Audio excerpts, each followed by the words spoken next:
వేసవి వస్తే బోర్లు ఒట్టిపోతుంటాయి, బావులు ఎండిపోతుంటాయి. 500 ఏళ్ల నాటి ఆ బావికి కరవంటే తెలియదు. మండుటెండల్లోనూ నీళ్లతో తొణికిసలాడుతోంది. ఇంతకీ ఎక్కడా జననిధి, ఏంటా మహత్యం?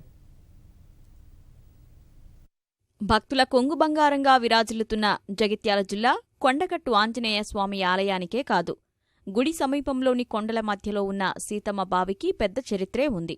500 ఏళ్ల క్రితం తవ్విన ఈ బావి ఏనాడూ ఎండిపోలేదు.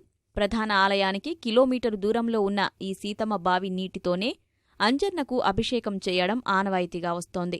ఇక్కడకు సరైన దారి లేకపోయినా పూజారులు రోజూ నీళ్లు తీసుకెళ్లి పూజాధికాలు నిర్వహిస్తుంటారు. కొండపైనే ఉండే మరో బావిలోని నీటిని భక్తులకు తాగునీటి కోసం మోటార్ల ద్వారా సరఫరా చేస్తుంటారు.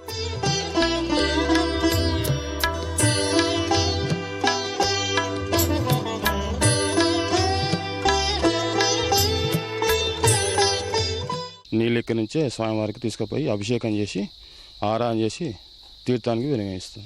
మా ముత్తాతల వాళ్ళ తాతల నుంచి ఎన్నడూ ఎండిపోలే, ఇప్పటి వరకు ఎండిపోలే. స్వామివారి ఆరాధన మందం మాత్రం ఖచ్చితంగా నీళ్ళు ఉంటుంది. అంజన్న దర్శనానికి వచ్చిన భక్తులు సైతం సీతమ్మ బావిని దర్శించుకుని వెళుతుంటారు. అన్న వాళ్ళు చెప్పారు ఇక్కడ సీతమ్మ బావి ఉంటుంది అందులో డౌన్లో అని. ఇక్కడికి వచ్చి చూస్తే చాలా బాగా అనిపిస్తుంది. ఎక్కడ ఎండాకాలంలో అయినా అని ఎక్కడ ప్రతి బావి ఎండిపోతాయి, కానీ ఇక్కడ ఉండదు. అది స్వామివారి లీల. మేము ప్రతి సంవత్సరం హనుమాన్ మాల వేసుకొని ఇక్కడికి వచ్చి ఈ బావిని చూడడానికి ప్రత్యేకించి వచ్చి చూసి వెళ్తాం. నీళ్లు తాగుతాం. ఇక్కడ భక్తులు కూడా కొంతమంది స్నానాలు కూడా చేస్తారు. ఆంజనేయుడి మహిమతో పాటు కొండపై ఉన్న ప్రకృతి రమణీయత కూడా బావి ఎండిపోకుండా ఉండడానికి కారణమని భక్తులు అభిప్రాయపడుతున్నారు.